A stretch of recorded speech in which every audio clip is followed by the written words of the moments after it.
하늘이 움직이는 원리를 너무나 궁금해한 나머지 하늘을 쳐다보다가 우물에 빠져버린 과학자를 여러분은 알고 계신가요? 세상의 모든 물질이 아주 작은 원자로 이루어졌다고 주장했다가 허풍쟁이라는 말을 들었던 과학자도 있었습니다. 왕의 금관이 순금으로 되어 있는지 알아낼 방법을 알게 된 과학자는 나체로 유레카를 외치며 시내를 뛰어다니기도 했어요. 물리학 사케툴기의 첫 번째 시간에서는 예수 탄생 이전부터 과학을 연구하던 3명의 과학자를 소개하면서 이 이야기의 첫 단추를 채우려고 합니다. 그럼 함께 가보실까요? 해가 저물고 별들이 어스름 하늘에 보이기 시작하는 밤, 여기 고대 그리스에 한 명의 과학자가 하늘을 쳐다보며 앞으로 걸어가고 있습니다. 그러다 그만 너무 집중한 나머지 앞에 있는 우물에 빠져버리고 맙니다. 그때 옆에 있던 하녀가 하늘의 이치를 알려고 하면서 바로 앞 우물을 보시지 못하시는군요 라고 비웃었다는 일화를 들어보셨나요? 이 일화는 플라톤의 저서 테아이테토스에서 찾아볼 수 있는데요. 주인공은 바로 철학의 아버지이자 최초의 철학자, 최초의 수학자로 불리우던 고대 그리스 7대 현인 중 한 사람 탈레스입니다. 탈레스는 기원전 625년경에 고대 그리스 밀레토스라는 곳에서 태어나 이집트의 영향으로 수학과 천문학을 좋아하게 되었다고 합니다. 그의 집념과 애착은 기원전 585년에 일어날 일식을 예언하는 수준까지 이르렀고 수학의 기하학적 방법을 이용해 쿠프왕의 피라미드 높이를 측정하기까지 했죠. 그에게는 이런 일화도 있습니다. 이 세상은 너무 불공평해.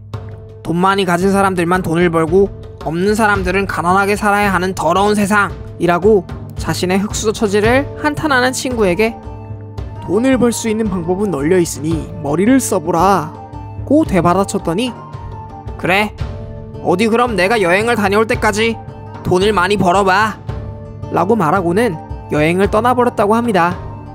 탈레스는 그 말을 듣고 돈 버는 일에 몰두하기 시작했죠. 당시에는 올리브라는 생필품으로서 아주 귀한 작물이 재배되고 있었어요. 그런데 마침 친구가 여행을 떠난 시점부터 올리브가 급격히 흉년을 맞이하게 됩니다.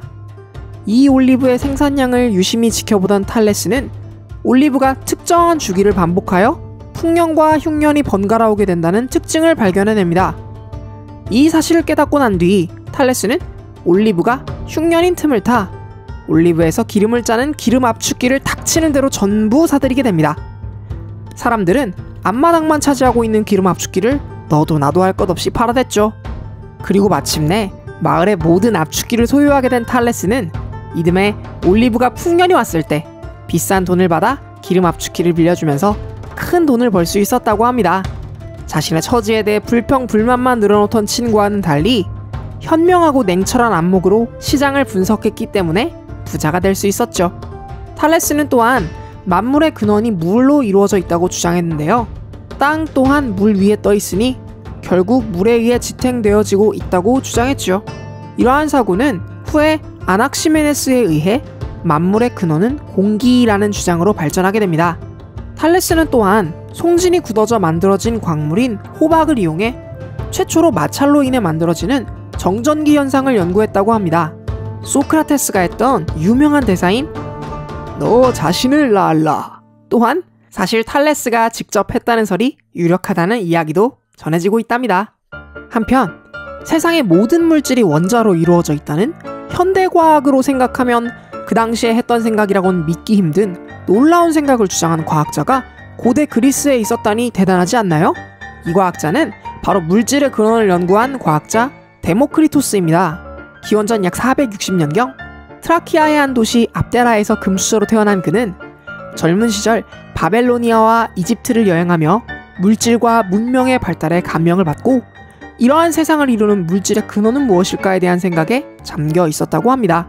소크라테스와 거의 동시대에 활동했던 그는 이 세계의 모든 것은 작은 원자로 이루어져 있고 세계는 이 원자와 텅 빈 공간으로 이루어져 있다는 원자론을 이야기하면서 이러한 원자들이 합쳐지고 떨어지기도 하면서 모든 변화가 일어난다고 주장하였죠. 현대의 원자 모형과 비교했을 때에도 손색이 없는 이러한 생각을 기원전 약 400년경에 떠올릴 수 있었다는 사실이 너무 놀랍지 않나요? 마지막으로 여러분께 소개드릴 과학자는 유레카로 그 명성이 자자한 과학자 아르키메데스에 관한 이야기입니다. 아르키메데스는 고대 그리스 시라쿠사 출신의 철학자이자 수학자이자 전문학자이자 물리학자 겸 공학자였는데요. 이러한 고대 시기에 가장 뛰어났던 수학자로 평가되고 있죠. 왕관이 순금으로 이루어졌는지 밝혀오라는 왕의 지시에 따라 사색에 잠겨든 아르키메데스는 자신의 몸을 욕조에 담갔을 때 흘러서 빠져나오는 물을 보면서 모든 물체는 동일한 무게이더라도 그 빽빽함의 정도인 밀도가 다르기 때문에 공간을 차지하는 정도, 즉 부피가 달라진다는 사실을 깨닫게 되고, 왕관과 똑같은 무게의 금을 이용하면 만약 왕관이 순금으로 되어 있다면 밀도가 같기 때문에 물속에서도 동일한 부피를 차지할 것이라는 사실을 통해 왕관의 순금 여부를 왕관의 손상 없이 알 수 있다는 것을 발견해내게 됩니다. 이 생각과 발견에 너무나 기쁜 나머지 소리 지르며 발가벗은 상태로 시내에 뛰어다니며 유레카를 외쳤다고 하는데요. 사실 유레카 하면서 벌거벗고 뛰어다녔던 일화는 후대에서 각색된 이야기이지만 그의 발견만큼은 정말 놀라운 발견이 아닐 수 없었던 아르키메데스의 원리라고 잘 알려진 부력의 원리입니다. 이 부력의 원리는 앞선 원심력 영상에서 잠깐 소개한 적이 있죠. 또한 아르키메데스는 자신에게 적당한 장소와 충분히 긴 막대가 있다면 지구라도 들어 보이겠다라고 주장했는데요. 이는 바로 지뢰의 원리를 설명한 것으로서 받침으로부터 막대의 길이가 길면 길수록 가까운 쪽에 물건을 들어 올릴 때 들어가는 힘의 양이 작아진다는 사실을 극단적으로 묘사한 주장이라고 할 수 있겠네요. 하지만 이렇게 위대한 과학자였던 아르키메데스의 임종은 그리 행복하지 못했는데요. 2차 포에니 전쟁이 한창이었던 기원전 212년 무렵 로마의 장수 마르켈루스는 2년 동안의 공방 끝에 결국 시라쿠사를 점령해버리고 맙니다. 그러거나 말거나 아르키메데스는 도시가 함락되는 과정 중에도 기하학 문제를 놓고 고심하고 있었다고 합니다. 로마 군인이 아르키메데스에게 찾아와 어서 당장 마르켈루스를 접견하라! 라고 명령하였으나 아르키메데스는 문제를 푸는 도중이니 기다리시오! 라는 말과 함께 거절했고, 격분한 군인은 그 자리에서 바로 아르키메데스를 칼로 찔러 살해해버렸죠. 마르켈루스 장군은 도시를 함락시키면서 부하들에게 아르키메데스의 안전을 당부하였기에 그의 사망 소식에 매우 화를 냈다고 합니다. 이렇게 해서 예수 탄생 이전인 기원전부터 그 세상에 관한 호기심으로 과학을 연구했던 3인의 과학자 탈레스, 데모크리토스, 아르키메데스에 대해서 알아봤습니다. 다음 영상에서 아르키메데스의 뒤를 잇는 과학자는 과연 누가 되게 될까요? 다음 이야기가 궁금하시다면 구독과 알람 설정을 잊지 말아주시는 거 부탁할게요.